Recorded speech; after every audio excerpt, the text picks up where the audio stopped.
For this video, we have imported a PSD file, and we want to create some parallax as well as add some wind to the background plants. So there's a few things we need to do here to make all of this work, and we'll start by adding bones to the background plants so that way we can implement wind. To get started with this, we want to locate those background plants. And in this case, if we drop the ground layer down, you'll see we have a folder called Plants Back. If we drop that down, we have access to all of these different layers that make up the background plants. So here, we want to go in and add in bones for each of these layers, so that way we can apply physics and then eventually wind. So let's right-click on Plants Back and choose to convert to bone. I also want to come down here to Display, click once, and choose to fade unselected layers.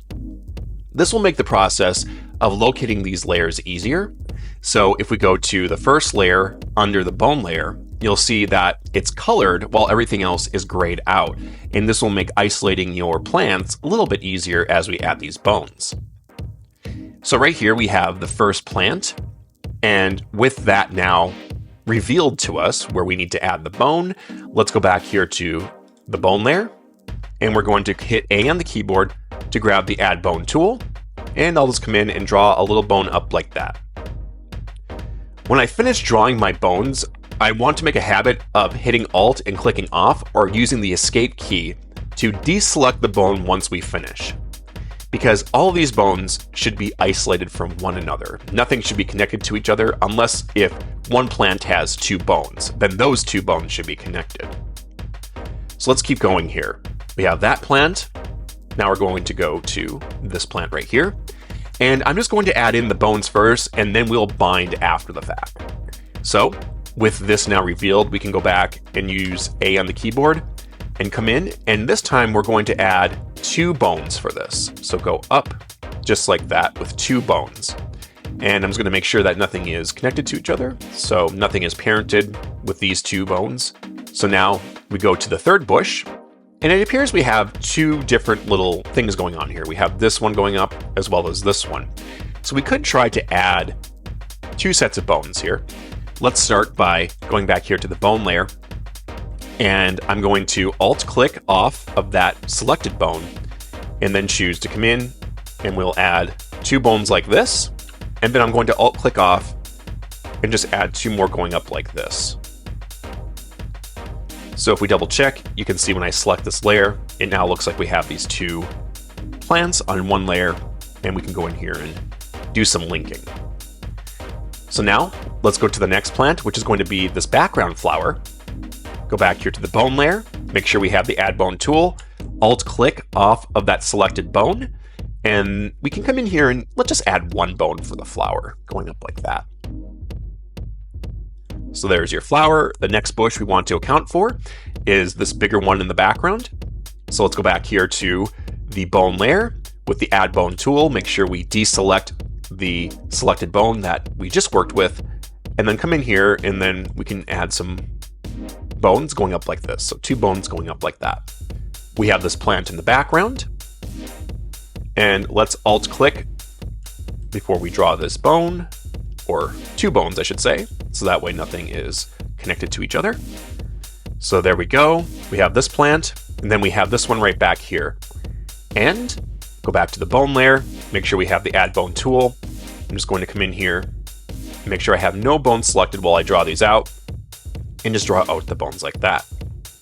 Now we do have some background bushes here, but I think we can leave those as is because they seem tucked away in the background, and I'm just not sure if we're going to be able to really see the movement of these as well. So we're just going to use what we have here and run with that, and we'll leave these last three without bones.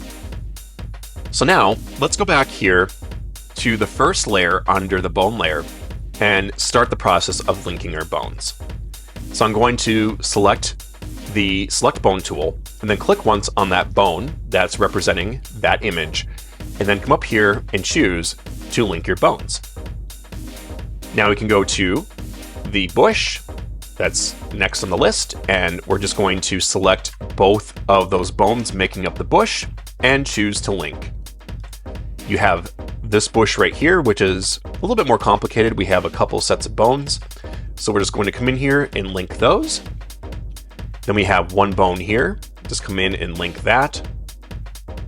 2 bones for the bigger bush. Link those. Then we have this plant right back here. Do a link. And then we're coming in here to this plant. So we'll come in and link those bones. And then the last 3 bushes should be left alone. From here, if we wanted to just make sure everything is working, we could go on the timeline here and just play around with some of this to make sure that it's moving the way we want it to. And it looks like, for the most part, here it is. So that's looking pretty good. So we can just go back here now and start to add in the physics. So with the bone layer selected, I'm going to use the Select Bone tool and use Control A or Command A to select all the bones. Come over here to Bone Constraints, and under Bone Dynamics, let's enable Angle, and then activate Wind. And then we can go ahead and close this. When I go back through and play this, you can see that we have some connections here with these 2 bones. You might not want that effect to be in play, and if that's the case, you would probably want to go back here and just remove 2 sets of these bones and just put one in its place and have one set control it. In fact, I might just do that right now. So going back here, I'm actually going to grab these 2, or actually I'll just grab this set right here since that's the one I was thinking might be a little bit too much, and we'll remove it. And then I'm just going to grab this right here and bring it more towards the center of both of these bushes. So now if we play this again, you can see that it doesn't have that effect where it's kind of being squished in. It just looks a little bit more natural with the wind. So as we are working with this, we can go up here to what is called the force option, and this allows us to adjust the wind in real time.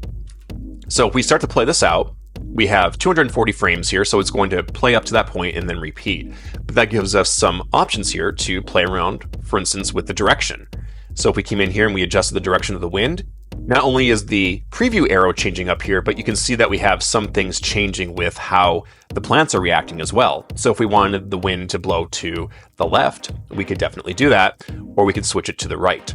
Just depends on how you want to do this, or go down or up or wherever you want to go. The strength will adjust just how powerful the wind is. So as you can see here, I'm able to bring it back so it's a little bit more subtle, or we can go really extreme and have it really windy. So you can play around with those options as well. And then you have your turbulent amplitude. So if we come in here, you can see that we can make it more turbulent, less turbulent. If you want the turbulent frequency to be more, so that there's just more sudden gusts of wind to make it look a little bit more chaotic, we can do that. And you also have gravity.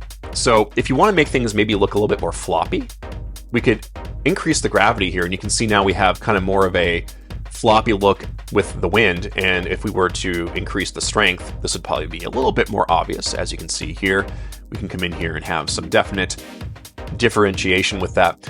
And the gravity strength can play a part too. So if you don't have the gravity pointing down, as you can see, it's going to be much more bouncy. And then if we put it down, it's going to be a little bit more grounded towards the ground.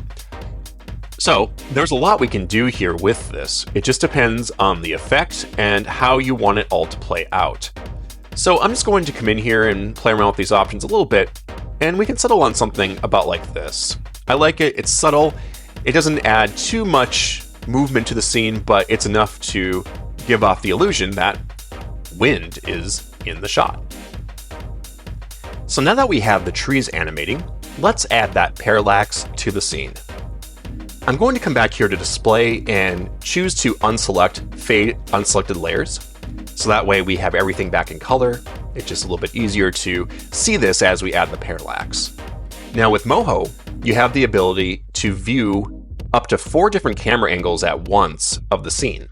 In this case, we only need 2 to help with creating the parallax. And you can do so by coming down here to the bottom above the timeline, and I'm just going to click on the side-by-side view. So now we're viewing the same scene, we just have a different workspace camera looking at this, allowing us to work with the animation. And in the case of this second view, I'm going to come over here to my workspace tools and click on Orbit. And then just click and drag and start to rotate this around, and we can get a 3D view of the scene and what this currently looks like. And as you can see, it's all on one plane. It's all on the same z-axis. Everything is going to just move at the same time. It's all flat.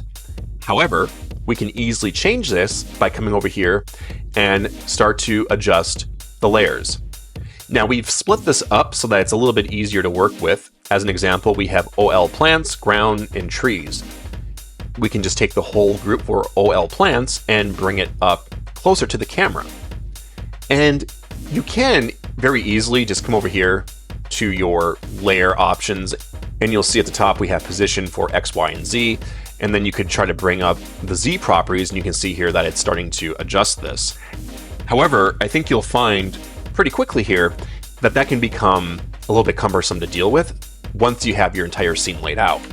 So what we're going to do here is, instead of just moving everything and having to readjust the whole scene, is if we hold down Shift and Alt, and then we click and drag on this to bring it up, you can see that we're bringing it out more closer to the camera. And once we release, it'll snap back to where it was. However, if we look on the second view here, you'll see that it's actually separated from the background. And that's because when we hold down Alt and Shift and move an object or a layer, we are actually adjusting the Z properties, but at the same time, Moho is resizing the layer to what we originally had the design set at. So that way, it doesn't break the original design of the scene. And this can be very useful when you want to, once you have your artwork set up, go in and add some depth. So let's just keep going here.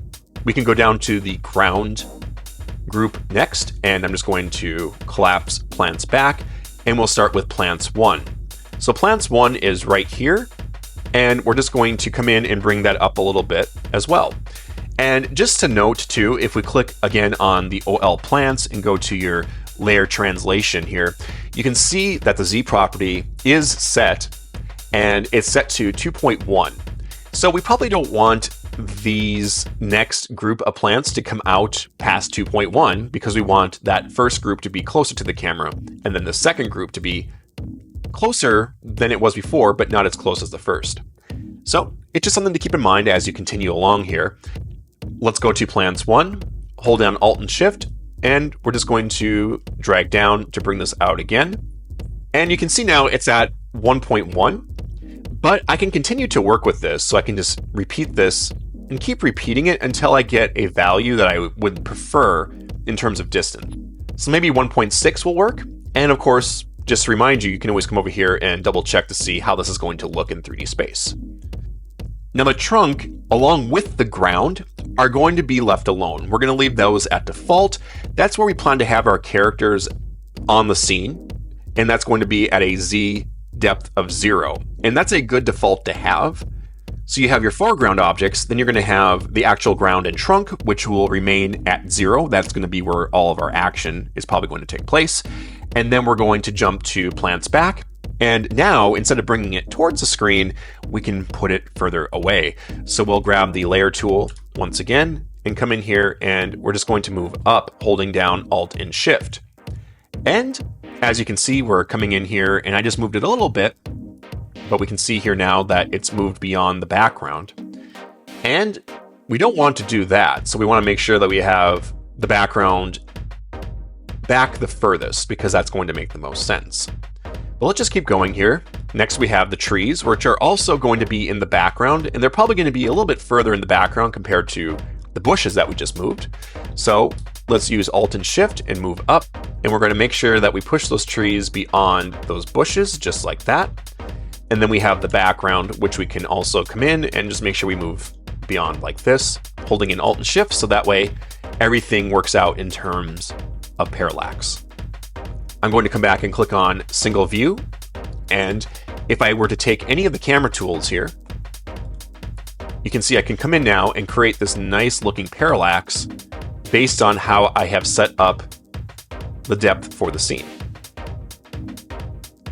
You can also, if you want, hold down Alt and click and drag here, and you can zoom in, go into the scene, which can also help with the parallax, or you can move out. So that can be very useful as well. And all this can be animated. So you can see right now I'm actually animating this out on the scene. And we have the wind blowing. And you would just have like this nice push into maybe a character sitting on the log. Now, one more thing to point out, especially since we're talking about depth, is the ability to create depth of field. And this can actually be viewed in real time now in Moho 14. So if we go up to File and go down to Project Settings, we have the ability to enable depth of field.